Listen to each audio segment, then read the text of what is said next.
University of Northern Iowa and has excelled in all of her work. She will receive a Bachelor of Science degree in biology and a Bachelor of Arts degree in chemistry later in today's ceremony. In addition to her double major, she has worked as a chemistry laboratory assistant, a chemistry tutor, and an educational opportunity program tutor. She has volunteered at UNI as a biology department tutor and a culture and intensive English program conversation partner. In the community, she has served as an assistant youth soccer coach and in the Big Brothers Big Sisters program. International experiences are valued at UNI, and clearly by Ms. Stimpson as well. In the summer of 2003, she participated in the tropical forest and marine ecology course in Belize in Central America. In the spring of 2004, she participated in the Iowa Regents Exchange Program in Australia, spending the semester at the University of Newcastle. We encourage undergraduate research at UNI. In addition to her experiences on campus and in the Presidential Scholars Program, Ms. Stimpson spent the summer of 2005 at Kansas State University, analyzing the diversity of long-terminal repeat retrotransposons in sunflower species. I didn't know what that meant until I talked to Ms. Stimpson this morning. Ms. Stimpson is also a student athlete. She was a member of the varsity women's soccer team. UNI encourages student participation in the governance of the university as well. Ms. Stimpson was a leader in these activities, having served in the Student Interaction Group during the recent presidential search, as a member of the Student Leader Advisory Group, a member of the Student Athlete Advisory Committee, and the chair of the College of Natural Sciences Dean's Student Advisory Committee. I had the chance to work with her in that capacity, and I thank her for her leadership in that role. Ms. Stimpson has not only participated in all of these activities, but she has excelled in them as well. Among the awards she has received include awards as a student athlete, such as the Panther Scholar Athlete Award, honorable mention in the Missouri Valley Conference as a Women's Soccer Scholar Athlete, and the Missouri Valley Commissioner's Academic Excellence Award.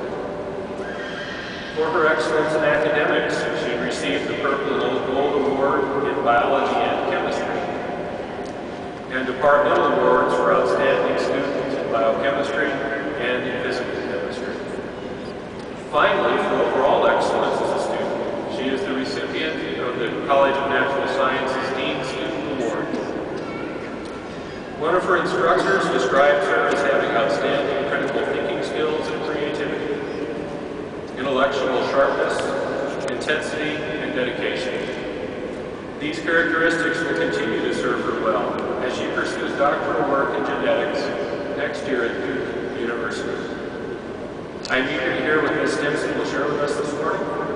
Please join me in welcoming today's commencement speaker, Kaitlin Stimpson.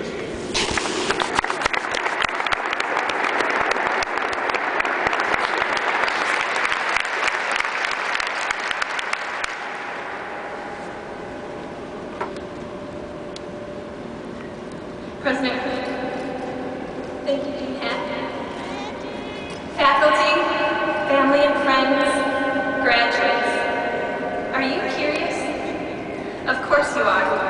Several years ago, you chose to pursue a degree here and learn about your chosen course of study. I'm sure you have discovered that college isn't just about what is learned at a lecture, in a book, at the piano, or at the easel. College is about all of the experiences and peculiarities that life presents us. If we weren't curious, then our life's learning would be over when we walk across this stage. Fortunately, this isn't true. Think about all of the questions that we need to remain curious about as we enter this next stage of our life. Curiosity has no beginning, and curiosity has no end. I'm curious about where life's path will lead. We each have taken different paths to get to the walkway that we are about to undertake across this stage. My path has had its hills, valleys, plateaus, slippery slopes, and climbs. No matter where you are on this path, every person in this room is curious about something. Curiosity has given us the works of our great philosophers, scientists, artists, and musicians. Curiosity has given us every technological innovation. It's bizarre, but for a lot of people, once a question is answered, they lose their curiosity. For others, it's the beginning of many more. Sometimes curiosity can get you into trouble.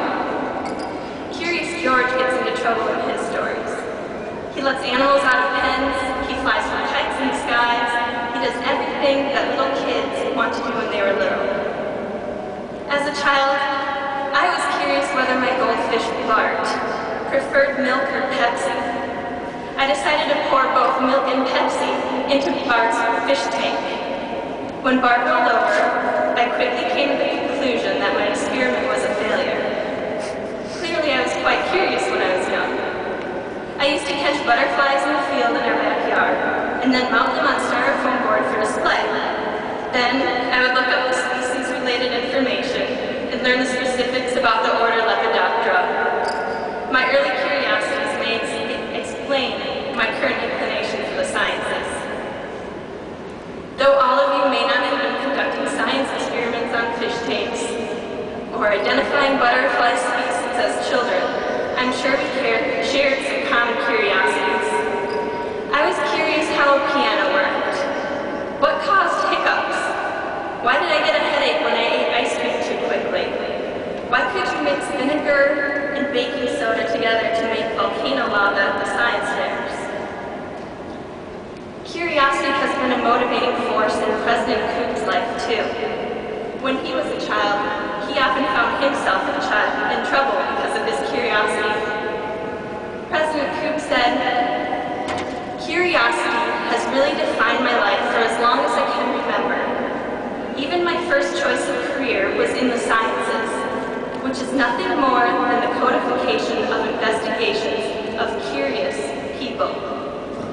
Each of our professors has been driven by the curiosities of their field to provide us with clarity in our learning." We were all curious about things when we came to UNI. We had questions about our classes, our new friends, and our futures.